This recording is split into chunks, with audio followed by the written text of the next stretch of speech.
Come on page 22।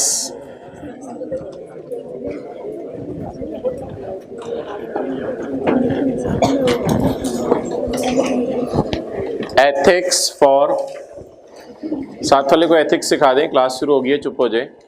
Ethics for tax administrators, ethics for tax administrators या tax implementing authorities यानी FBR वाले।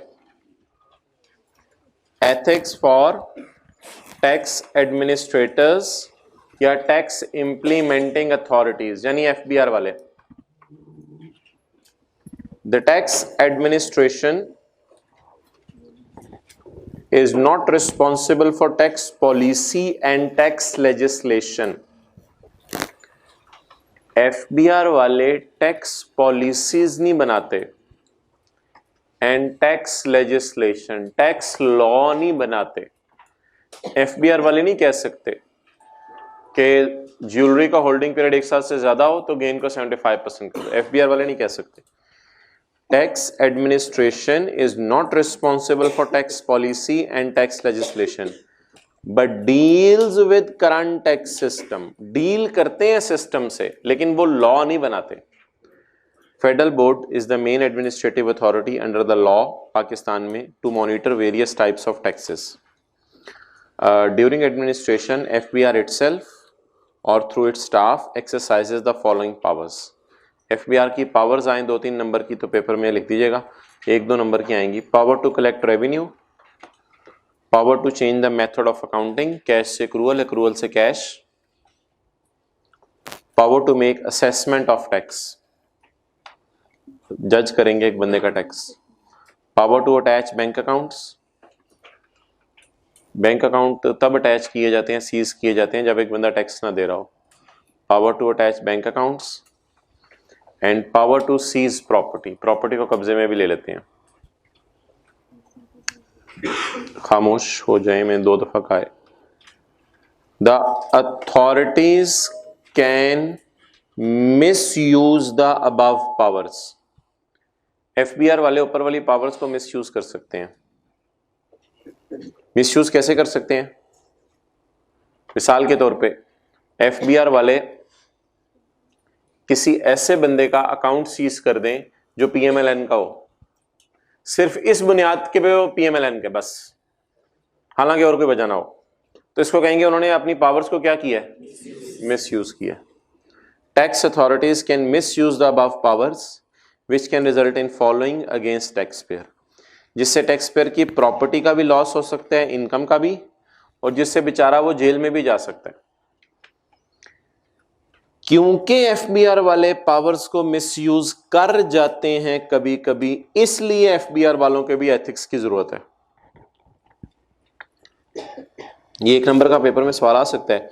Tax authorities can misuse powers which result in which, यानी इसमें क्या क्या होगा? फिर आप बताएंगे लॉस ऑफ प्रॉपर्टी होगा और इम्प्रिजनमेंट। टैक्स पेयर को ये 2 नुकसान होंगे मुफ्त में। So above powers, if wrongly used, can result in loss of fundamental human rights.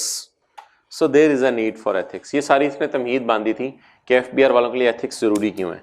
So that tax authorities can use the powers fairly and with transparency. आ जाइए, अब हैं टैक्स अथॉरिटीज के लिए 4 पिलर्स जिनको इन्हें फॉलो करना चाहिए।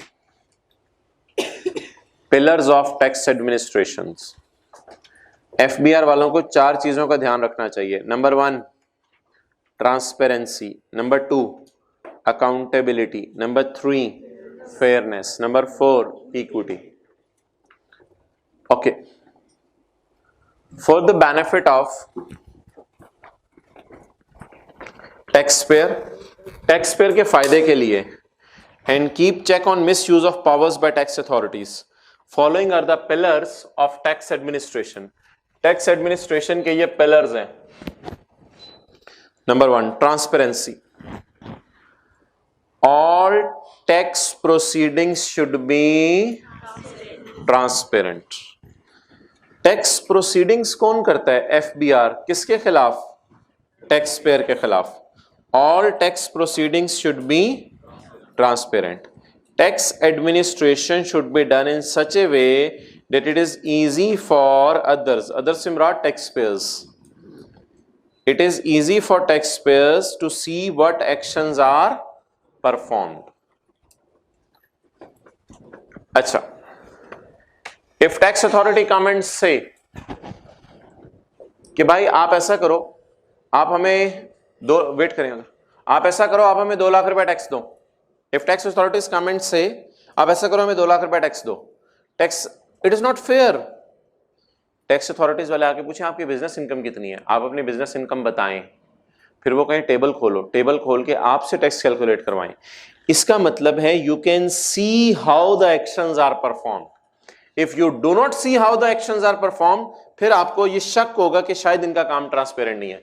तो एफबीआर वालों को आके सिर्फ ये कह देना चाहिए 2 लाख टैक्स जमा कराओ, या ऐसे काम करें कि हम उनके एक्शंस को देख सकें, so that it is easy for others to see what actions are performed. आ जाए नंबर 2, आ जाए अकाउंटेबिलिटी। अकाउंटेबिलिटी जी, you are accountable to whom? किसी को नहीं, तो आपको खौफ कर तुझे मैं मारूंगा। You are accountable to whom? To your father, Allah, to teacher. ठीक है, टेस्ट नहीं दिया कल वाला, you are accountable to your teacher. तो एफबीआर में भी अकाउंटेबिलिटी का एहसास होना चाहिए। एफबीआर में भी अकाउंटेबिलिटी का एहसास होना चाहिए। एफबीआर के एम्प्लॉइज को कोई पूछने वाला ना हो, यह बात गलत है, बल्कि वहां भी क्या होना चाहिए? अकाउंटेबिलिटी। इसी को सामने रखते हुए एक हायरार्की बनी है। एक दिन मैंने आपको बताया था, सबसे टॉप पे एफबीआर है, फिर चीफ कमिश्नर है, फिर commissioner, assistant commissioner, deputy commissioner, वो कमिश्नर्स की आगे लाइन लगी हुई है। तो ये हायरार्की की वजह से अकाउंटेबिलिटी ऑटोमेटिकली आ जाती है। कमिश्नर को डर होता है चीफ कमिश्नर मेरे से कुछ पूछ ना ले, फिर एफबीआर की वजह से चीफ कमिश्नर को डर होता है कि एफबीआर मेरे से कुछ पूछ ना ले। इसलिए अकाउंटेबिलिटी का एहसास हायरार्की डेवलप करने से आ जाता है। There should be a proper system to ensure that people से मुराद है यहां एफबीआर के employees.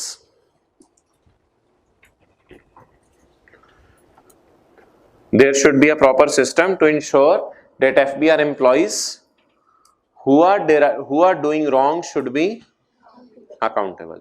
There should be an obligation or willingness to accept the responsibility. Obligation होनी चाहिए, रिस्पॉन्सिबिलिटी लेने के लिए विलिंगनेस होनी चाहिए। अच्छा, इसकी मिसाल लिख लें, through hierarchy it is developed. Hierarchy के जरिए ये डेवलप किया जाता है। हायरार्की अच्छी बना दें ताकि बॉस पता हो, एम्प्लॉय का पता हो, फिर एम्प्लॉय डरेगा बॉस के सामने। Fairness, fair and lovely cream FBR के बाहर से मिलती है। Fairness, tax authorities should try to be fair. Tax authorities को फेयर होना चाहिए। Neutral and impartial while administering law. There should be no discrimination on the basis of race और sect. ठीक है, तो वो बात जो आपसे कल की थी वो तो टैक्स प्रैक्टिशनर के लिए की थी, लेकिन आज एफबीआर के लिए की जा रही है कि एफबीआर के अंदर आपका कोई केस फंसा हुआ था, एफबीआर वाले आपके पीछे पड़े हुए थे टैक्स दो। अब आप एफबीआर के अंदर दीवानावार ढूंढ रहे हैं कोई पराचा। किसी ने कहा कोई पराचा क्यों ढूंढ रहे हो? इसलिए कहा, आपने कहा कि मैं भी पराचा हूं, तो मैं कोई पराचा ढूंढ लेता हूं, जरा उससे दोस्ती यारी लगा के जो है उससे अपना टैक्स कम करवा लूंगा। तो इसका मतलब है जो एफबीआर के अंदर वाला पराचा है वो फेयर नहीं है। चिट्टा होने के बावजूद हम उसको काला कहेंगे। He is not fair. There should be, हाँ, इसलिए शायर ने कहा ना, दिल काले को लू मुंह काला चंगा। ओके, मुंह चिट्टा भी हो जाए, दिल काला हो, नमाजें छोड़ रहे हो तो अल्लाह की नजर में नाकाम है। There should be no discrimination on the basis of race और सेक्ट। रेस या सेक्ट की बेस पे कोई डिस्क्रिमिनेशन नहीं होनी चाहिए। ये कबीले का, ये मेरी बरादरी का, तू मेरे गांव का, तुझे टैक्स माफ कर देता हूं। Equity, similarly situated tax payers should be taxed in same way. Late आने की वजह से डिस्टर्ब किया आपने सबको। Similarly situated tax payers should be taxed in same way by tax authorities. 3 दुकानदार हैं, एफबीआर वाले हर साल एक दुकानदार को आके कहते हैं तुमने टैक्स जमा नहीं कराया। वो दुकानदार एक दिन रो ही पड़ा, बाकी 2 नहीं नजर आते हैं आपको, मैं ही नजर आता हूं। आपकी आंखों पे पर्दा पड़ा हुआ है, 3 साल से आप मेरे पास आ रहे हैं। तो similarly situated tax payers should be taxed in same way by tax authorities. Due care should be exercised to ensure that salaried class is not tax more than business class. पूरी दुनिया में लोगों की ये कोशिश होती है कि सैलरी वालों से कम टैक्स लें, बिजनेस वालों से ज्यादा टैक्स लें। हमारे लॉ में भी इसीलिए 75% से ज्यादा सैलरी कमा रहा है उसके लिए रेट जो है वो कम है। Administrators should not achieve their objectives in an irrational way. Irrational way से ऑब्जेक्टिव अचीव नहीं करने चाहिए। इरेशनल वे डंडा लेके चले गए दुकानों वालों को, तो चल तेरी पेंटी लगा, चल टैक्स दे, शर्म नहीं आती तुझे, तो चुप निकल बाहर।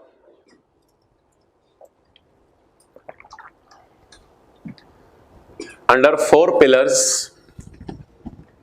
following are the ethical issues which are faced by tax administrating authorities। ये पेपर में सवाल आते हैं 3 नंबर का। ethical issues faced by tax administering authorities। ethical issues faced by tax administering authorities। tax administering authorities को आजकल क्या issues आ रहे हैं?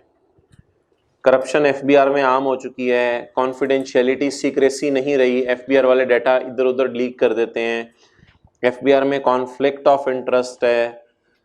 कॉन्फ्लिक्ट ऑफ इंटरेस्ट वही रेस की बुनियाद पे होता है कि लॉ कह रहा है कि बिजनेस इनकम पे टैक्स दो, पराचे को कह रहा है कि बिजनेस इनकम कम करके शो कर दो।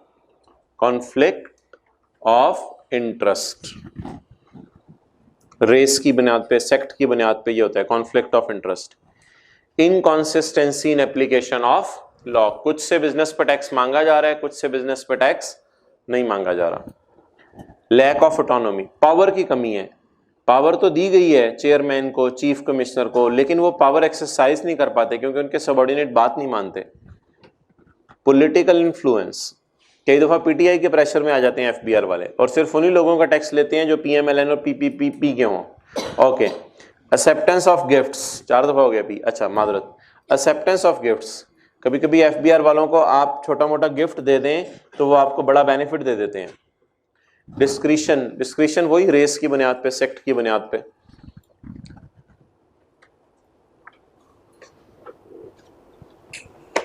टू अवॉइड, अब इन चीजों से बचना कैसे है? बस ये 5 मिनट बाद हम एक न्यूमेरिकल शुरू कर रहे हैं, परेशान ना हो आप, बोर हो जाते हैं। To avoid pitfalls of abusive use of discretion, लोग अपनी डिस्क्रिशन पावर, डिस्क्रिशन यहां पावर, लोग अपनी पावर का गलत इस्तेमाल करें, इससे बचने के लिए एब्यूसिव यूज, गलत इस्तेमाल, डिस्क्रिशन, अपनी पावर का, अवॉइड, बचना। पावर के गलत इस्तेमाल से बचने के लिए 7 असूल होने चाहिए पावर को स्ट्रक्चर करने के लिए। पावर को स्ट्रक्चर करने के 7 असूल। ओपन प्लान्स, एफबीआर जो भी करे सबको बताए, open plans, open policies, open rules, open findings, open reasons, open precedents. Past में अगर किसी बंदे के साथ किसी चीज पर कोई सलूक किया है तो वो कोर्ट केस के अंदर आपको मिल जाता है कि फलां बंदे ने ये किया था, उससे ये हुआ है, तो प्रेसिडेंट्स भी ओपन होते हैं। पास्ट के अंदर किसी बंदे के साथ कुछ हुआ है, ये प्रेसिडेंट से मुराद पास्ट इवेंट्स, पास्ट इवेंट्स भी ओपन होने चाहिए। एंड फेयर फॉर्मल प्रोसीजर, नहीं फॉर्मल प्रोसीजर नहीं होने चाहिए, इनफॉर्मल चीजें होनी चाहिए ताकि लोग कंफर्टेबल फील करें। ये अलग अलग, एक पिलर्स का सवाल अलग आता है, एथिकल इश्यूज का सवाल अलग आता है, 7 प्रिंसिपल्स का सवाल अलग आता है। अगले सफे पे रिस्पॉन्सिबिलिटीज हैं, इसका सवाल अलग आता है। Responsibilities of tax implementing authorities. FBR वाले किन किन चीजों का ध्यान रखें? Number 1, try to be impartial and fair. Number 2, provide efficient and quality service to all in an effort to exceed their expectation. उनकी एक्सपेक्टेशन से भी आगे की सर्विस दे रहे हो. Follow the law partially, completely, and no exemptions और credit should be provided to person who is not eligible. एक बंदा जो है वो बेच रहा था सिक्योरिटी कैमरास, तो एफबीआर का एम्प्लॉय जानने वाला था, उसने कहा हाँ ये भी बिल्कुल एग्रीकल्चर इनकम की तरह, चल जा माफ किए. भाई ये क्या बात हुई? ये गलत एग्जेम्पशन आपने दे दी है, कैमरे को खा तो नहीं सकते. Point 4, take all measures to collect tax on a delay basis in the interest of government and at lowest cost. Lowest cost की मिसाल कल दी थी. एफबीआर के दफ्तर के खर्चे कम से कम होने चाहिए. लोएस्ट कॉस्ट को अंडरलाइन करके FBR office expenses should be low. क्या ही अच्छा होता आप अपनी किताब लाए होते. FBR office expenses should be low.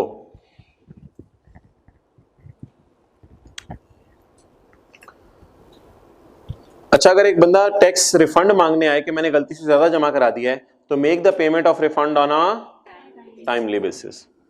Avoid show the honesty and integrity to gain confidence of government. Avoid participation in politics. आप एफबीआर में एंटर हुए, बड़ी सी तस्वीर लगी हुई थी इमरान खान की. अब it is wrong, it is entirely wrong. ये तो इसका मतलब है ये एक पॉलिटिकल पार्टी को सपोर्ट कर रहे हैं. हालांकि एफबीआर को एक इम्पार्शियल इदारा होना चाहिए. इमरान खान की भी साथ लगाएं, नवाज शरीफ की भी साथ लगाएं, भुट्टो की भी साथ लगाएं. पॉइंट 8, अच्छा वो जिंदा है, चलें खैर है. Point 8, educate tax payers about their rights and obligation so that tax payer खुशी से comply with the. Educate tax payer about the right. क्या टैक्स पेयर को यही ना कहें बिजनेस पे भी टैक्स दे, कैपिटल गेन पे भी. टैक्स पेयर को ये बताएं कि चैरिटी पे माफ भी होता है, उसे अच्छी बातें भी बताएं. Educate tax payer about their rights. Rights क्या है? टैक्स क्रेडिट्स, एग्जेम्पशंस, उनको उनके राइट्स भी बताएं. Keep the confidentiality of information and refrain from receiving gifts. From को काट के फॉर कर दें. Refrain from receiving gifts for actions and for non actions. Gift दो चीजों का दिया जाता है. एक गिफ्ट दिया जाता है किसी गलत एक्शन करने पे, और एक गिफ्ट दिया जाता है चुप रहने का. एफबीआर के एम्प्लॉय, तुम चुप रहो, किसी को ना बताना मैं बिजनेस कर रहा हूं. ये नॉन एक्शन का गिफ्ट है. गिफ्ट एक्शन, हरकतें करने पे भी दिया जाता है. और आपको पता है आजकल चुप कराने के भी लिए लोगों को पैसे देने पड़ते हैं. तो चुप रहे, तूने किसी को नहीं बताना क्या हुआ है, इसके भी पैसे मिलते हैं आजकल. ओके, घंटी पे जाते हैं और न्यूमेरिकल शुरू करते हैं. Whistle blower. विसल ब्लोअर किधर चले गए हैं? इसी सफे पे. आपके मोहल्ले के अंदर एक डॉक्टर साहब हैं. आपने उन डॉक्टर साहब से ऐसी ही बातों बातों में पूछा, डॉक्टर साहब आपने अपनी इनकम पे कभी टैक्स जमा कराया? डॉक्टर साहब ने आपका दांत निकाल दिया. डॉक्टर साहब ने कहा तुम्हें शर्म नहीं आती ऐसी बात पूछते हुए, जाओ इधर से. आपको चढ़ गया गुस्सा. आप चले गए एफबीआर के दफ्तर, और एफबीआर के दफ्तर जाके शिकायत लगाई कि हमारी गली में डॉक्टर साहब हैं और वो टैक्स जमा नहीं कराते, और कई साल से उनका क्लिनिक है और अच्छा खासा कारोबार है, बिजनेस इनकम कमा रहे हैं. तो बताएं, आपका नाम पड़ जाएगा विसल ब्लोअर. आपने विसल ब्लो करने की हिम्मत की है. You are a big blower. Okay, नहीं शिकायती टट्टू नहीं कहना इसे. गवर्नमेंट में ये अच्छा बंदा है, गवर्नमेंट के नजर में ये अच्छा बंदा है. Whistle blower is a good person. Whistle blower means a person, अब जिसने तैयारी नहीं की होगी, आज की क्लास नहीं ली होगी, whistle blower means a person who blow the whistle. Sir 1 number इसमें आ जाएगा. आई के ने कहाँ पढ़ना, इतना टाइम तो नहीं होता. अच्छा जी, ये आप लोग हंसे ना. एग्जामिनर कमेंट्स आए थे, एक दफा डेफिनेशन आई मैन्युफैक्चरर की, तो एग्जामिनर कमेंट्स आए, बच्चों ने लिखा है manufacturer is a person who manufacture the goods. चलो भाई आगे चलो. डेफिनेशन ये नहीं है, सेल्स टैक्स में इसकी डेफिनेशन पढ़ेंगे, 5-6 लाइनों की है. तो बच्चों ने अपनी अकल लगा दी. आप लोगों ने जैसे लिखा है manufacture is a person who manufacture the goods. चलो भाई, whistle blower is a person who blow whistle. चलो whistle blower means a person who reports, शिकायत का लफ्ज़ इसने यूज किया, हु रिपोर्ट बना के दें प्रॉपर डॉक्टर के कितने मरीज सुबह आते हैं, कितने शाम को आते हैं, कितनों के दांत निकालता है, कितनों की जान निकालता है। Whistle blower means a person who reports concealment, doctor साहब कंसील कर रहे हैं, टैक्स छुपा रहे हैं, हु रिपोर्ट्स कंसीलमेंट और इवेजन, इवेड भी टैक्स मारना होता है, इवेजन का मतलब इवेजन मारना, टैक्स मारना। Whistle blower means a person who reports, जो बताता है टैक्स का छुपाना या टैक्स का मारना। इससे फायदा क्या होता है? विच हेल्प्स इन डिटेक्शन और कलेक्शन ऑफ टैक्स, इससे टैक्स पकड़ा जाता है, गवर्नमेंट जाके उससे टैक्स ले लेती है। Which helps in detection of fraud, इससे फ्रॉड भी लोगों के पकड़े जाते हैं। Which helps in detection of corruption, which helps in detection of misconduct.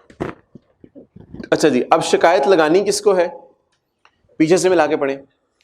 Whistle blower means a person who reports concealment to the competent authority. Skip करके पढ़ा हूं, समझिएगा। Whistle blower means a person who reports concealment to the competent authority. Concealment, tax का मारना किसको बताया जाएगा? Competent authority को। वो कौन है? FBR. Which has the power to take action against the person, person को अंडरलाइन करके डॉक्टर साहब। और पहली लाइन में जो पर्सन लिखा हुआ है ना, उसको अंडरलाइन करके अपना नाम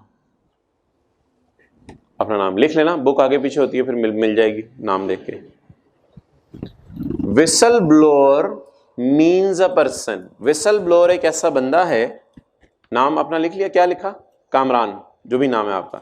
whistle blower means Kamran who reports, कामरानिया, who reports concealment of tax which helps in detection, collection या detection of fraud, detection of corruption, misconduct to the FBR.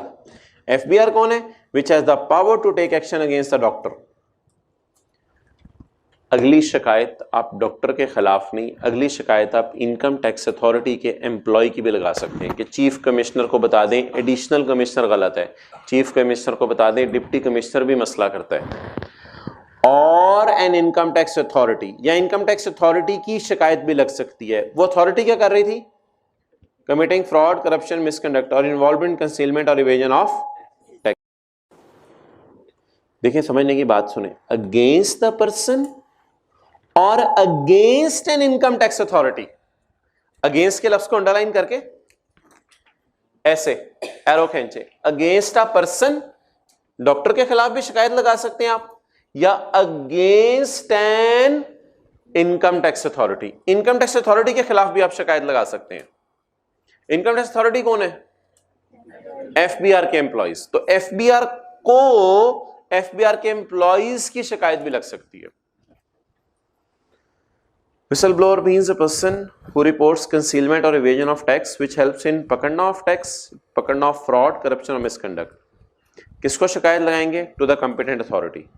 competent authority कौन सी होती है? Who has the power to take action। Action किस किस के खिलाफ ले सकते हैं एफबीआर वाले, ये बता दें।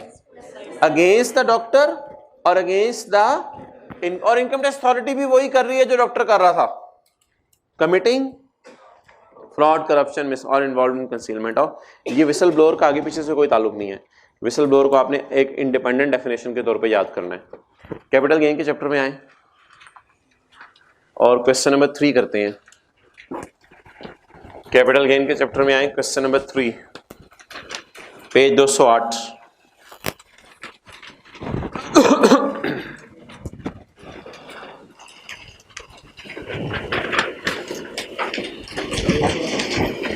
ये एम्प्लॉय शेयर स्कीम की रोजाना रिवीजन करनी पड़ेगी हमें। क्वेश्चन नंबर 3, रिक्वायरमेंट पढ़े जी। Compute the amount to be included in taxable income mister Firoz for the year 2009, 10 and specify the head of income under which income should be classified. दो requirements underline करें। Amount निकालनी है और दूसरी requirement है specify head. और year wise निकालनी है, इसलिए 6 नंबर हैं। 9 की अमाउंट भी, हेड भी, 10 की अमाउंट भी, हेड भी, 11 में अमाउंट कितनी और हेड कितना, आपको पता है वो पूरा सा न्यूमेरिकल हम बड़ा खोलते होते हैं, हेड भी बता देते हैं और वो भी बता देते हैं। अच्छा जी, सवाल पढ़ते हैं। Mister Feroz has been the CEO of Aziz Foods Pakistan Limited for several years. He was given 2000 shares on यकम जून 2009. उसको कितने शेयर्स मिले? He was given shares. मतलब बता दें, He was given shares. Pre registration कराई फिर शेयर खरीदे या direct share? Direct share. He was given shares. अब जहन में दो ही सवाल आ सकते हैं कि या ये रिस्ट्रिक्शन वाले होंगे या रिस्ट्रिक्शन के बगैर वाले, बस दो ही ऑप्शन हो सकती हैं। क्या दे दिए गए हैं? कितने लोगों ने 4 सिनेरियोज रिवाइज किए थे अच्छी तरह? हैंड रिटन पेज पे तो लिखे हुए थे। हैंड रिटन पेज पे जो पहला सफा है उसमें 4 सिनेरियोज हैं, 4 किस्म के सवाल पेपर में आ सकते हैं, बार बार वो 4 सिनेरियोज रिवाइज करने हैं। He was given 2000 shares on यकम जून 2009. जी, given shares का क्या मतलब होता है? Purchase shares, received shares, company issued shares, exercise right भी मतलब होता था, लेकिन यहाँ right नहीं है ना, exercise right बोलना मुनासिब नहीं है लफ्ज़। प्री रजिस्ट्रेशन थी नहीं, डायरेक्ट ही शेयर खरीदने थे। He was given 2000 shares on यकम जून 2009 by Aziz AG Germany.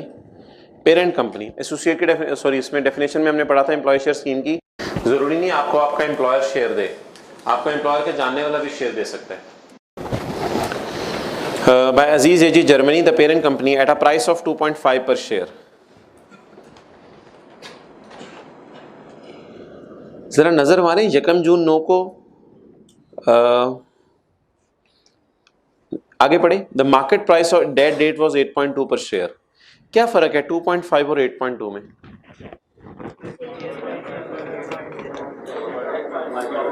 बोले बोले बोले बोले।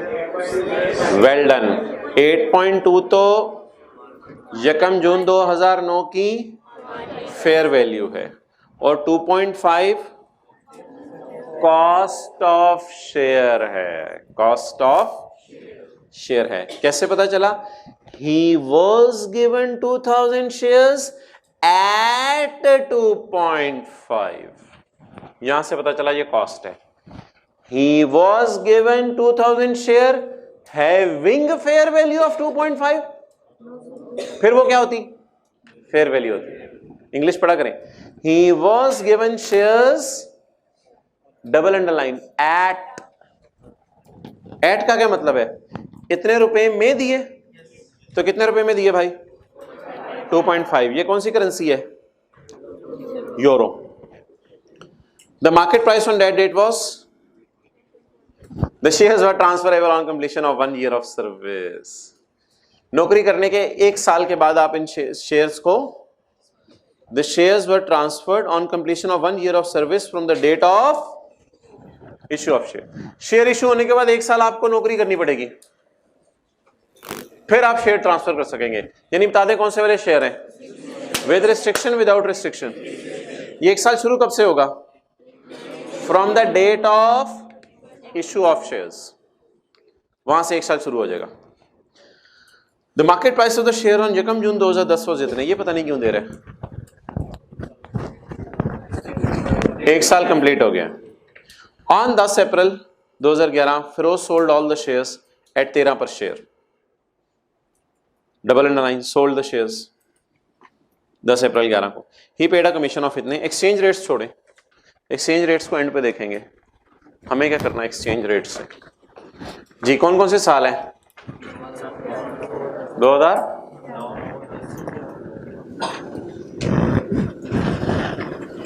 नोट नहीं करना, इसका सोल्यूशन मेरे ख्याल से हैंडरिटन में दिया होगा, हैंडरिटन पेजेस में दिया होगा, नोट नहीं करना। I do not have so much time. पहले मैं नोट करूं फिर आपको नोट करने का टाइम दो। 2009, 2011। चलें जी, पहली लाइन पढ़ें। यकम जून 2009 अभी हैंडरिटन नोट्स ना खोलें, आई डोंट नो उसमें सोल्यूशन है या नहीं। कुछ लोगों ने कह दिया है, बस ठीक है होगा। यकम जून 2009, आज मैं 30 जून नहीं लिख रहा, आप बड़े हो गए हैं। यकम जून 2009, इवेंट का नाम बताएं।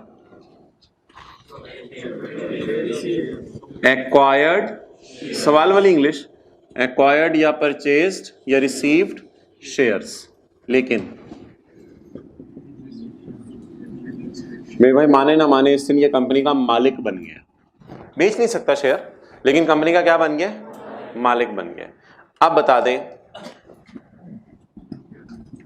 क्या करें, क्यों?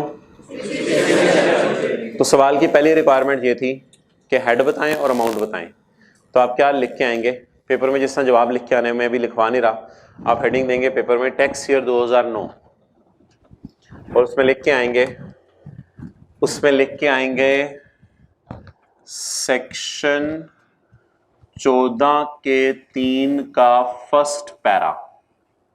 ये पेपर में लिख के आना पड़ेगा क्योंकि ये थ्योरी का सवाल है, ये थ्योरी का सवाल है। ठीक है, compute the amount to be included in taxable income and specify the head of income. ऐसे नहीं है थ्योरी का सवाल, हल्की सी इंग्लिश नहीं है, थ्योरी का सवाल नहीं है। कंप्यूट का लफ्ज लिखा हुआ, एक्सप्लेन का लफ्ज नहीं लिखा हुआ। Compute the amount to be included in taxable income and specify the head, नहीं, थ्योरी का सवाल नहीं है। डिस्कस भी नहीं लिखा हुआ। अगर डिस्कशन चाहिए होती तो फिर 14 का 3 का फर्स्ट पैरा लिख के आते कि nothing will be added in salary income until the restriction is released. बहरहाल इस वक्त सवाल पे स्टिक रहें। What is amount to be included in income from salary in 2009? 0। तो पहले सवाल का जवाब हो गया 0। तो हेड तो इनकम है ही कोई नहीं, इसलिए ये पहले का जवाब हो गया। आगे चलें। तो 10 में क्या हुआ? यकम जून 2010 क्या हुआ? सोल्ड कैसे? अटेंटिव रहे, क्या हो गई? Restriction released. जी, आप बता दें जब रिस्ट्रिक्शन रिलीज होगी तो किस हेड में ऐड करना है? इनकम फ्रॉम सैलरी में। और formula fair market value of share किस दिन की? फेयर मार्केट वैल्यू शेयर किस दिन की? बोले बोले बोले। यकम 2010 की माइनस क्या करेंगे? Cost of share paid on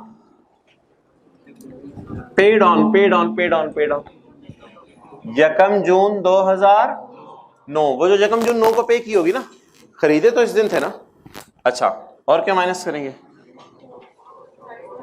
cost of right, ये तो पे ही नहीं की भी। क्लियर? अच्छा जी, क्वांटिटी पकड़े।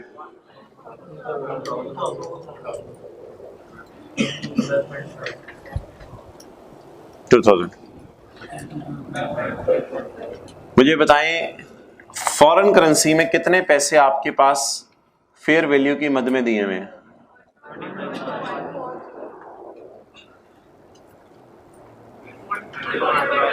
12.5।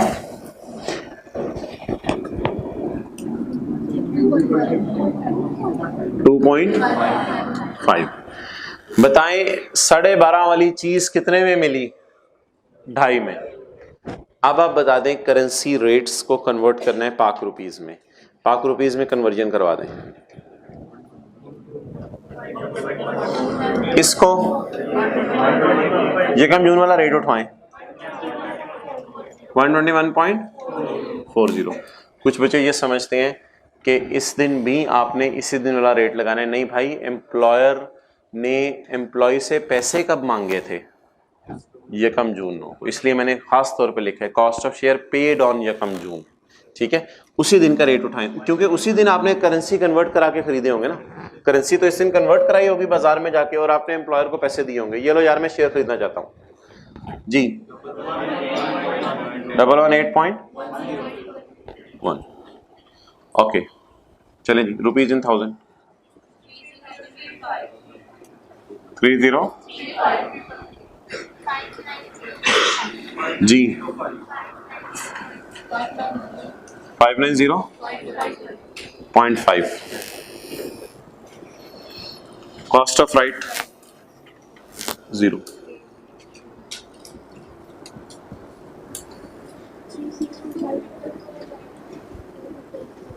Two 0.5. It is income from salary. तो एक छोटी सी चीज आपने ये सीखी है इस सवाल में, और कोई नई चीज नहीं सीखी, कि कॉस्ट ऑफ शेयर पे किस दिन का रेट लगना चाहिए, एक्सचेंज रेट जिस दिन शेयर खरीदे थे। और अगर कॉस्ट ऑफ राइट दी होती तो राइट इस दिन कहीं खरीदे होते, उसमें उससे भी पहले उस दिन का रेट लगना चाहिए था। तो ये एक्चुअल पेमेंट्स हैं, इन पे पेमेंट्स की डेट का रेट लगेगा। लेकिन फेयर मार्केट वैल्यू किस दिन की होनी चाहिए, इस दिन की या रिलीज होने वाले की? इस दिन की फेयर वैल्यू बताएं। 8.2। इस दिन की फेयर वैल्यू 12.5।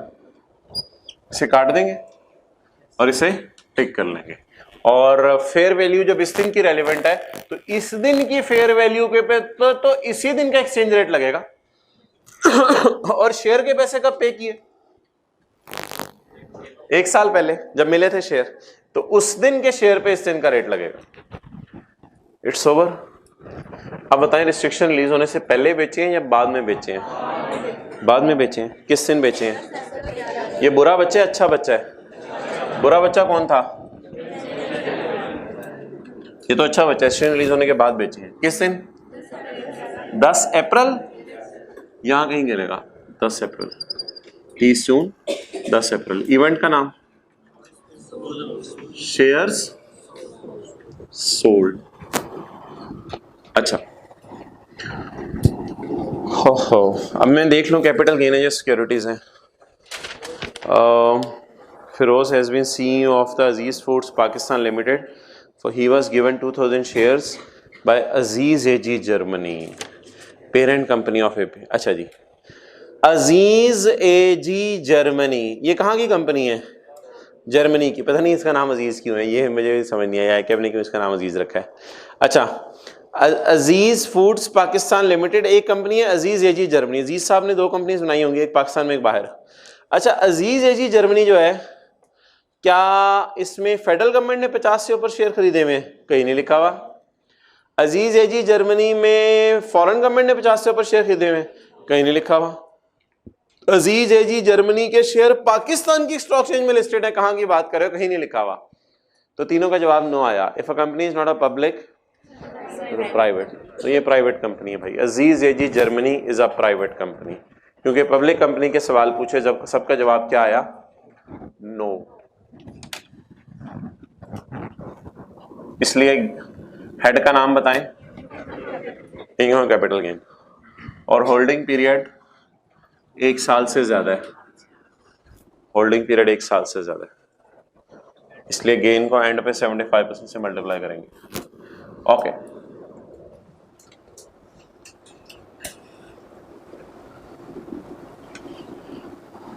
कंसिडरेशन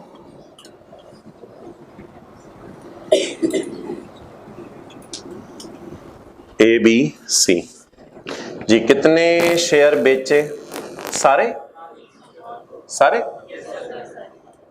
अच्छा, कितने का बेचा? 30 का। उस दिन रेट क्या था? 1। Where A is the? B is the? And C is? What is the cost of share? What is the cost of right? What is income salary? Okay, what is the cost of share? What is the cost of right? What is income salary?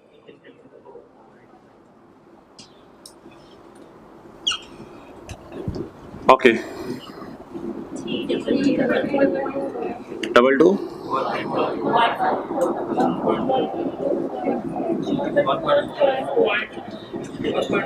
Okay. 3.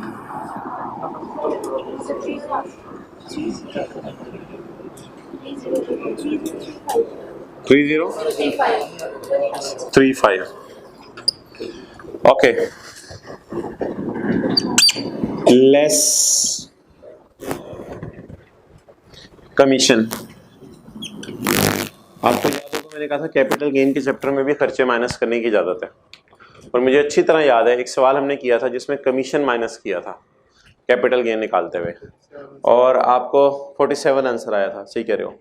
एक सवाल किया था capital gain के chapter में दूसरे सफ़े पे, जब मैंने आपको कमीशन दिया हुआ था, किसी और हेड की रिपेयर एक्सपेंस दिया हुआ था और इस तरह का कहा हुआ था, तो आपको कहा था कैपिटल गेन के चैप्टर में खर्चे माइनस करने की इजाजत है। सैलरी के चैप्टर में खर्चे नहीं माइनस हो सकते, प्रॉपर्टी के चैप्टर में खर्चे माइनस नहीं हो सकते, कैपिटल गेन और अदर सोर्स के चैप्टर में सारे खर्चे माइनस करने की इजाजत है, सिवाय उसके जिनकी नेचर में मसला हो, जैसे फाइन टू गवर्नमेंट वगैरह। कमीशन 50 किस दिन दिया होगा कमीशन? खरीदने के दिन, बेचने के दिन? बेचने के दिन। कहां से पता चल रहा है? ही पेड टू ब्रो, वो तो फिर बेचने की ट्रांजैक्शन के साथ लिखा हुआ है ना, इसलिए बेचने वाले दिन दिया होगा। इस दिन कितने की है करेंसी?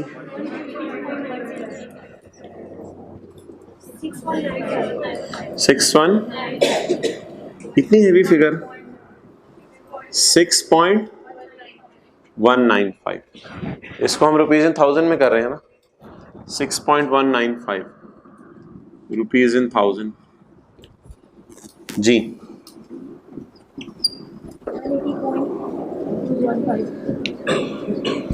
180.20 रुपीज में भी कर सकते थे आप। हैंडरिटन नोट्स में देख लें कोई डेफिशिएंसी है तो पूरी कर लें। Multiplied by 75%, multiplied by what ever the total में B, multiplied by 7।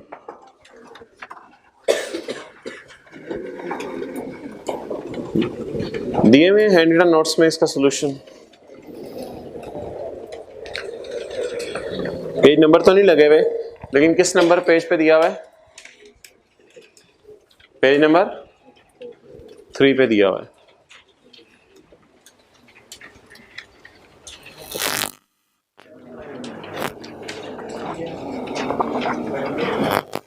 Page number लिख लें किताब का, हैंड रिटन पेज पे। क्या? हाँ, issued free of cost, issued by company तो है बिल्कुल, लेकिन फ्री ऑफ कॉस्ट तो नहीं लिखा हुआ ना, एट 2.5 लिखा हुआ है। भाई अगर पेपर में लिखा हो ना company it is shares are given by company, तो हम फ्री ऑफ कॉस्ट भी ले सकते हैं, लेकिन वो तब लेंगे जब कॉस्ट गिवन ना हो। सवाल में तो वाजे कह रहा है गिवन बाय कंपनी एट इतने, या ही रिसीव्ड शेयर एट इतने। एट का मतलब यही हमने पैसे दिए। अगर एट ना लिखा होता तो फिर मैं अज्यूम कर लेता फ्री ऑफ कॉस्ट है।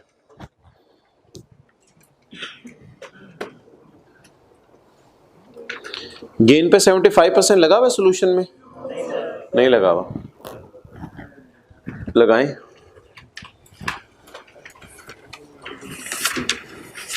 सोल्यूशन हैंड रिटन पेजेस वाला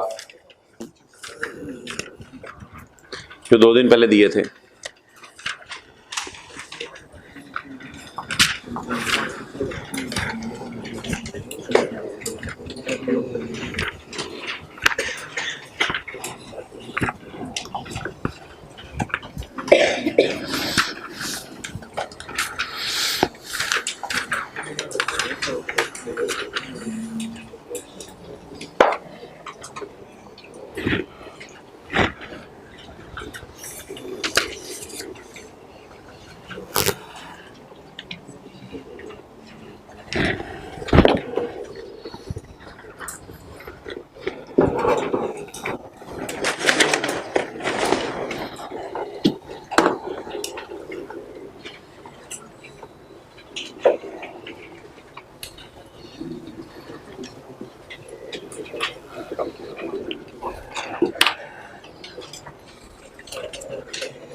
जी हैंड रिटन नोट्स निकालें, पेज नंबर 1।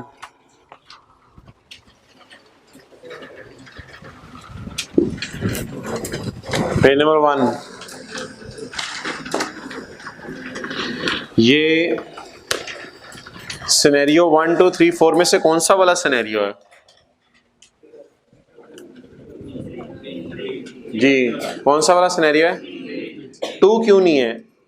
2 में राइट खरीदा, राइट एक्सरसाइज किया और शेयर बेच दिए। 2 में रिस्ट्रिक्शन नहीं है ना। ये 3 वाला सिनेरियो क्यों है जो हमने सीखे हैं हैंड रिटन पेजेस में? राइट खरीदा, चले राइट तो आज नहीं खरीदा, राइट एक्सरसाइज शेयर खरीदे लेकिन रिस्ट्रिक्शन वाले, फिर रिस्ट्रिक्शन हुई और फिर क्या बेच दिए? शेयर। और ये चौथा सिनेरियो हो जाता कब? इधर देखें, जब हम शेयर बेच देते फिर क्या करते? फिर सारा गेन कहां जाता? सैलरी में। फिर शेयर बेचने के साथ लिखते share sold before release of restriction, ये लिखते, और यहां रिस्ट्रिक्शन रिलीज वाले के आगे क्रॉस लगा देते। ये सारा उनको समझ आ रहा है जो साथ साथ जो क्लास में 3 सवाल कराए थे उनको साथ साथ घर जाके कर रहे हैं। तो घर जाके सवालों को जरूर किया करें जो क्लास में कराए जाए। ये भी आप आज आपने नहीं करना घर जाके। आपकी बात नहीं कर रहा, किसी और की बात कर रहा हूं।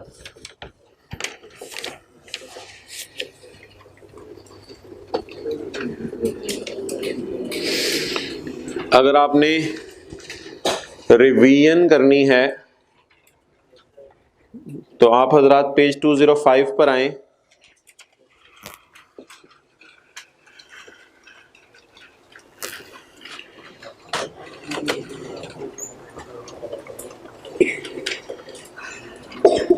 क्वेश्चन नंबर 3 भी कर सकते हैं, पेज 205 वाला, और पेज 206 वाला क्वेश्चन 5 भी कर लीजिएगा।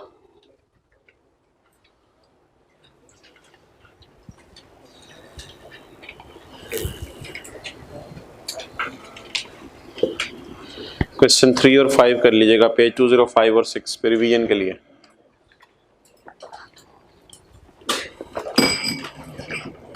वापस आ जाएं चैप्टर 3 जिथे दी।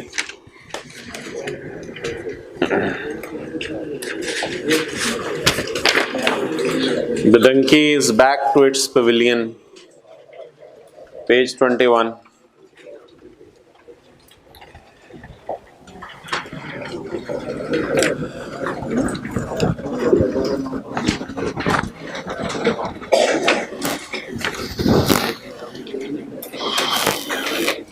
Page 21.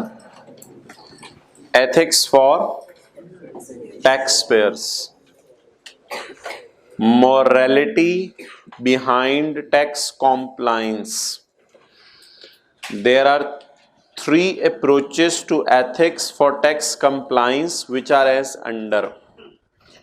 Utilitarianism बोले, utility store बोले, utilitarianism बोले, utilitarianism, आगे बोले deontology, आगे बोले वर्चू एथिक्स। ओके, यूटिलिटेरियनिज्म की बात करते हैं, करें। 3 किस्म के टैक्स पेयर्स हैं। एक अप्रोच है यूटिलिटेरियनिज्म।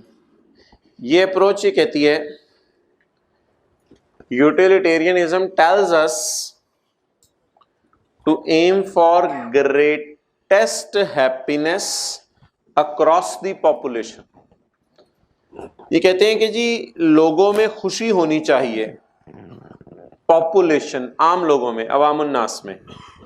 थोड़ी देर के लिए ना टैक्स से बाहर निकल आए। एक अप्रोचेज हैं, उनको पहले अंडरस्टैंड करें। ये लोग कहते हैं कि जी utilitarian tells us for greatest happiness across the population, अवामुन्नास में खुशी होनी चाहिए। हमने कहा खुशी क्या होती है, हम सीए कर रहे हैं, खुशी जरा बता दो क्या होती है। उसने कहा happiness is a satisfaction of our desires. अच्छा, नेक्स्ट डियोंटोलॉजी। ये कहते हैं खुशियों के चक्कर में ना पड़ो, इसी तरह जिंदगी गुजर जाएगी। कोई काम अगर करो ना तो ड्यूटी समझ के किया करो, बंदे के पुत्र बन के। खुशी मिले ना मिले वो बात की बात है। Deontology basis ethics on the idea of ये मत देखा करो कोई काम करते हुए कि बाद में खुशी मिलेगी या नहीं मिलेगी। एक काम को ड्यूटी समझ के करोगे तो करते रहोगे पूरी जिंदगी। Next, virtue ethics, focus on virtues we should have. हमारे में क्या वर्च्यूज होने चाहिए? A broader conception must be used here. Virtue is not only honesty, अच्छी बातों में सिर्फ ऑनेस्टी नहीं आती, बट यूजिंग वंस टैलेंट्स। आप लोग तो अपने टैलेंट्स जाया कर रहे हैं, घंटा घंटा मोबाइल पे गेम खेलते रहते हैं, 2-2 घंटे मोबाइल पे बैठे रहते हैं। Virtue is not only honesty but using one's talents and leading a fulfilled life is also a talents use करते हुए 24 घंटे को ऐसे इस्तेमाल करना कि आपका टैलेंट सर चढ़ के बोले। कहते हैं ये भी एक वर्चुअस बात है। कहते हैं वर्च्यू में सिर्फ ऑनेस्टी नहीं आती, टैलेंट को इस्तेमाल करना और सर चढ़ के टैलेंट का बोलना ये भी एक वर्च्यू है।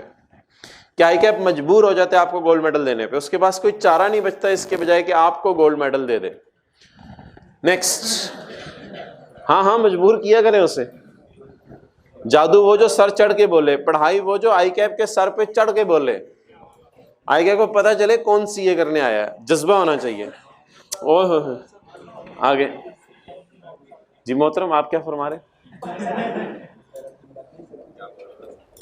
अच्छा, टैलेंट वो जो सर चढ़ के बोले।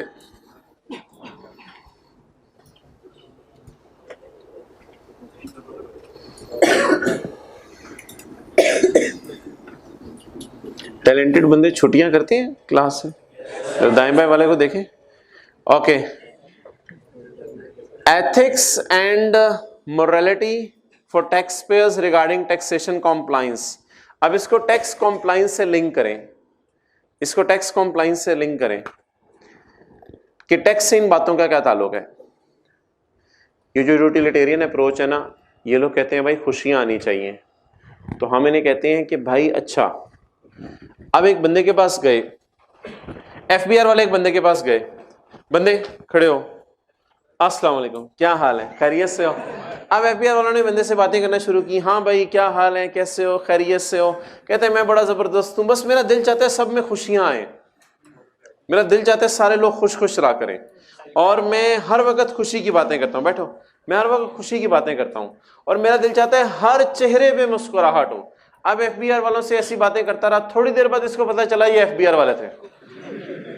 अब एफबीआर वालों ने इसका माइंड रीड कर लिया, ये कौन से फिरके से ताल्लुक रखता है, ये देवबंदी है, बरेलवी है, अहले हदीस है या यूटिलिटेरियन है?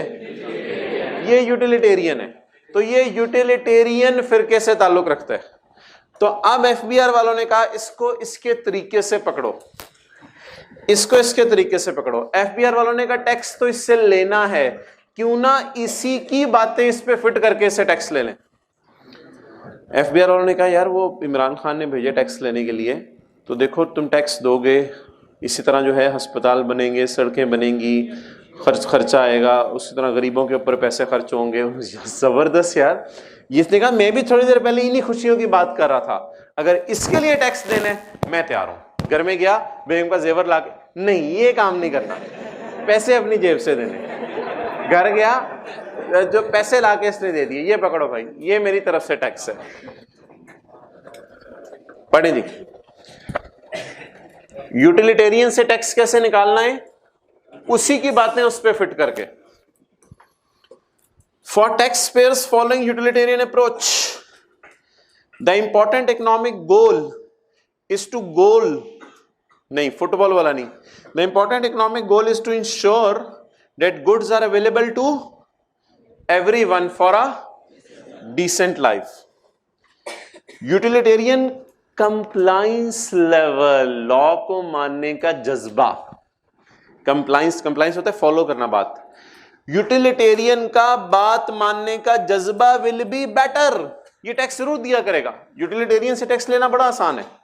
यूटिलिटेरियन का बात मानने का जज्बा will be better because there is a great need of resources for, तो जनरल पब्लिक के लिए पैसे चाहिए, तो ये कहेगा पैसों से खुशी आएगी, इसलिए मैं अब टैक्स देने को तैयार हूं ताकि गवर्नमेंट ऐसे काम करे जिससे पॉपुलेशन खुश हो। अच्छा जी, गवर्नमेंट अगले बंदे के पास, अस्सलाम वालेकुम, क्या हाल है भाई, खैरियत से हैं, क्या नाम है आपका? हसीब भाई बैठे माशाल्लाह। हसीब भाई ने कहा यार मेरा दिल चाहता है अम्मी अब्बू की बात माना करूं, मैं बस मेरा जज्बा मेरे अंदर बड़ा है और मैं आपको अपनी बात बताऊं, आज तक कभी मैंने टेस्ट नहीं छोड़ा, मैं टीचर की सारी बातें मानता हूं। कल मैंने जाके टेस्ट रूम में टेस्ट दिया और जबरदस्त किस्म का टेस्ट दिया। मेरा बस दिल चाहता है कि जो बंदा मुझे कहे मैं वो काम करूं और मैं इसको अपना फर्ज समझ के करता हूं कि ये मेरे बड़े हैं और मेरी ड्यूटी है। एफबीआर वालों ने कहा अच्छा मुझे पता चल गया। अब एफबीआर वालों ने कहा कि मेरे भाई सुने आप सड़कें इस्तेमाल करते हैं, सुने आप गवर्नमेंट हॉस्पिटलों में जाते हैं, सुने आप ये सर्विसेज गवर्नमेंट की इस्तेमाल करते हैं और कल रात आप फलां स्ट्रीट लाइट के नीचे बैठ के पढ़ रहे थे।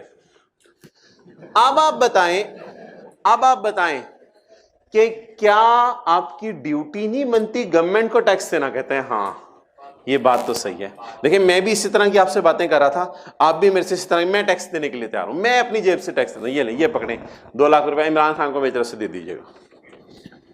डेओंटोलॉजिस्ट, ये डेंटिस्ट नहीं होता। Deontologist approach lay down absolute duties. ये देखिए ना, टैक्स वाले फकीर की तरह करते हैं। फकीर बंदे को जान लेता है, ये जवान है अल्लाह तेरी शादी कराए, ये कम जवान है तो अल्लाह तेनू पास कराए, ये बूढ़ा हो गया अल्लाह तेनू हज कराए। तो डिपेंडिंग अपॉन, नया शादीशुदा जोड़ा अल्लाह तुम्हें नेक औलाद दे, डिपेंडिंग अपॉन। तो टैक्स वाले भी पहले बंदे का क्या रीड आउट करते हैं? माइंड रीड आउट करते हैं। डेंटोलॉजिस्ट approach lay down absolute duties. There is a duty of individuals to pay for social resources provided by government. The one who uses a public hospital or a public road, private road नहीं है, मैंने road बनाई हुई है motor पे, मैं इधर जा रहा हूं, ट्रकों को हटा दो।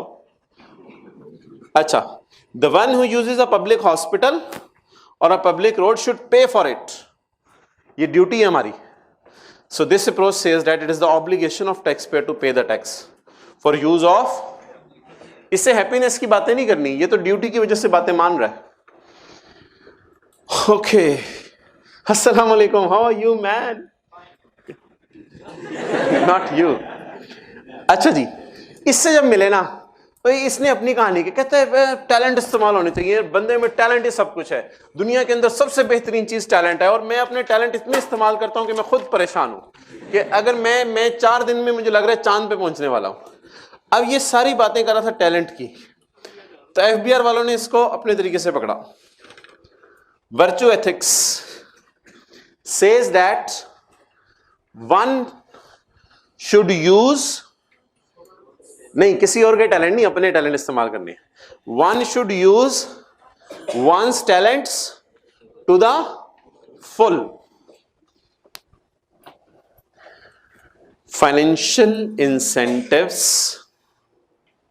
encourage people to use their talents, but very high tax rate reduce those incentives.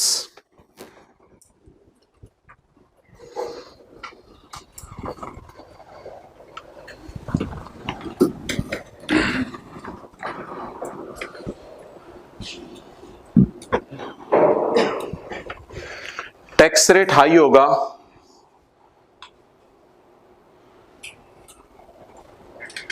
तो टेक होम सैलरी बोले कम होगी, और टैक्स रेट बोले कम होगा, टेक होम सैलरी ज्यादा होगी। अब आप मुझे बताएं कौन सा बंदा अपने टैलेंट ज्यादा इस्तेमाल कर रहा होगा? जिस मुल्क में टैक्स रेट ज्यादा होंगे वो लोग अपने टैलेंट ज्यादा इस्तेमाल कर रहे होंगे, या जिस मुल्क में टैक्स रेट्स कम होंगे वो अपने टैलेंट ज्यादा इस्तेमाल करें? नहीं, टैक्स रेट जब कम होंगे तो घर लेके ज्यादा पैसे जाएंगे आप, जब टैक्स रेट कम होंगे ज्यादा पैसे घर लेके जाएंगे। अब आप अपने एम्प्लॉयर को कहेंगे कोई और काम है वो भी मुझे दो, फिर आप एक नौकरी के बाद दूसरी नौकरी भी करने को तैयार हो जाएंगे। शाम को 2 घंटे जाके मैं फलां जगह पे भी नौकरी करता हूं। आप ज्यादा काम करने की कोशिश करेंगे क्योंकि टैक्स रेट जब कम है तो जो भी कमाएंगे ज्यादा खुद ही घर ले जाएंगे।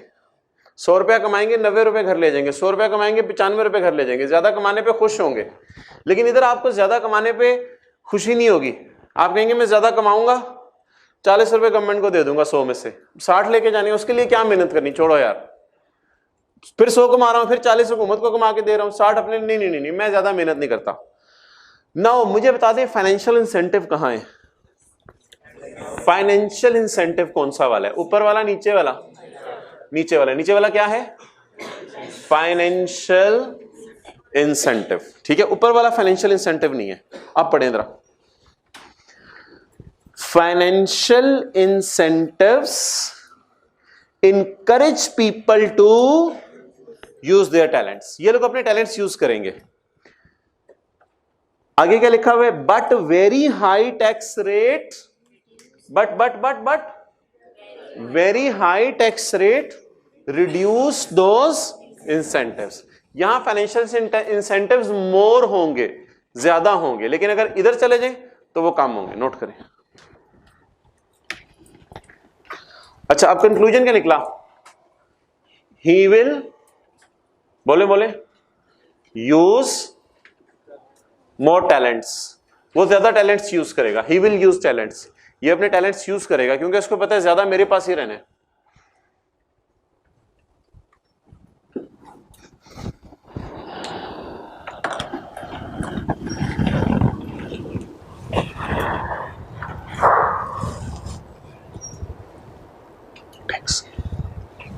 टेस्ट चेक हुए में बांटने हैं।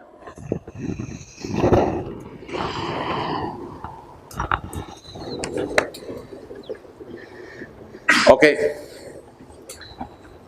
Financial incentives encourage people to use their talents, लेकिन अगर टैक्स रेट बहुत बढ़ा देंगे तो फिर ये लोग भी परेशान होंगे।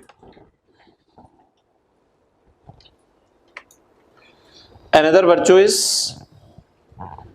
वर्चू होते हैं अच्छी चीजें, अनदर वर्चू इज चैरिटी। अच्छा, चैरिटी कौन ज्यादा देगा? भाई चैरिटी याद रखिएगा, चैरिटी भी यही बंदा ज्यादा देगा। ही विल गिव मोर चैरिटी। बताएं क्यों?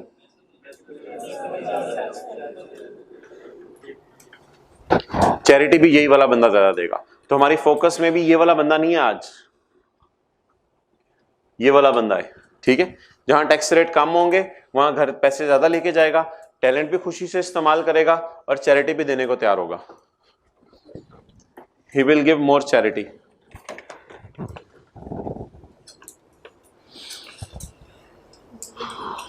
And another virtue is charity, इधर in the form of cash और time. The more take home cash, time, लोग टाइम भी लगाते हैं चैरिटी देने में, बंदे ढूंढते हैं किसको मैं सदका दूं। The more take home cash people have, the more charities they can, the more take home cash, the more charities they can afford and also find time to perform charity work. जाहिर बात है, पैसे होंगे तो time निकालेगा ना, पैसे ही नहीं होंगे देने के लिए तो फिर टाइम क्यों निकालेगा बांटने के लिए। A third virtue is independence. ये लोग ज्यादा इंडिपेंडेंट होते हैं, ये वाले जिनके टैक्स रेट कम है, ये इंडिपेंडेंट भी होते हैं। क्यों इंडिपेंडेंट होते हैं? अपने पांव पे खड़े हुए हैं। क्यों क्यों क्यों? पढ़े वजह बताएं।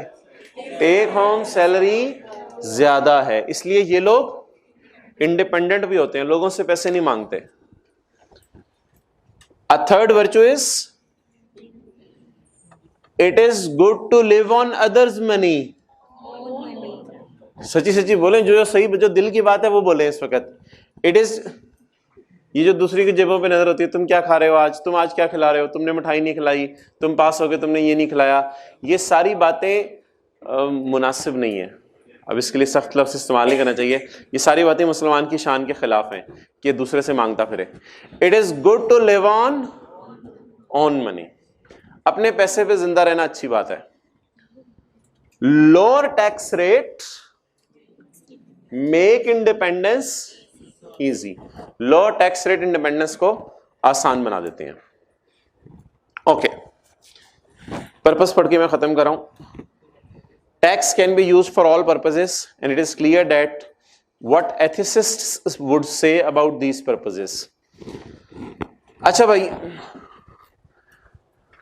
दो मकसद हैं, उनसे गवर्नमेंट वाले टैक्स लेने आए हैं। आपने बताना ये तीनों लोग क्यों टैक्स देने को तैयार होंगे। पहला, गवर्नमेंट के बंदे आए, यार हम लॉ एंड ऑर्डर को बेहतर करने लगे हैं, लोगों की हेल्थ केयर बेहतर करने लगे हैं, एजुकेशन बेहतर करने लगे हैं। इमरान खान कह रहे हैं इन तीन चीजों के लिए पैसे दो। यूटिलिटेरियन क्यों पैसे देगा? क्योंकि इन लोगों में क्या आएंगी? खुशी आएगी। दूसरे को आएगी, आपने डिस्कस नहीं किया, छोड़े। वर्चू एथिक्स वाला क्यों पैसे देगा? लॉ एंड ऑर्डर और हेल्थ केयर के लिए।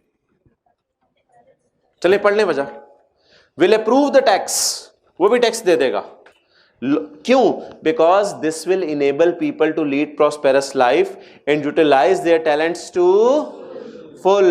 जब लॉ एंड ऑर्डर बेहतर होगा, हेल्थ केयर बेहतर होगी, तंदुरुस्त होंगे, तंदुरुस्त होकर टैलेंट इस्तेमाल करेगा या बीमार होके? तंदुरुस्त होके। और जब लोगों के अंदर तालीम होगी तो टैलेंट इस्तेमाल करेगा या जाहिल टैलेंट इस्तेमाल करेगा? तालीम होगी। इसलिए ये वाला बंदा लॉ एंड ऑर्डर के लिए भी टैक्स देने को तैयार है। अच्छा, अगले दिन एफबीआर वाले दोबारा आ गए, कहते हैं हमें टैक्स चाहिए, लेकिन फिलहाल हमने वो गरीबों को खाना शुरू करने हैं, वो जो कराया इमरान खान ने। हमें टैक्स चाहिए, लेकिन हमने गरीबों को क्या खिलाना है? खाना खिलाना है, बस इसलिए टैक्स चाहिए हमें। ये वाले क्यों टैक्स देंगे? पहले वाले गरीब खुश होंगे इससे। अच्छा, दूसरे वाले कहेंगे खाना खिलाना इससे बड़ी कौन सी ड्यूटी है, ये सब आपका काम है। पढ़े deontology. Will approve because it is our to take care of poor. ये वाला क्यों खुश होगा? Will approve tax because taking care of less fortunate is itself a नेकी। गरीबों की मदद करना इससे बड़ी नेकी कोई नहीं है। तो ये तीनों लोग टैक्स देने को तैयार होंगे। कल इस पे दोबारा बात करेंगे। बांटना भाई, इसके पास्ट पेपर अब आप पढ़ के आइएगा।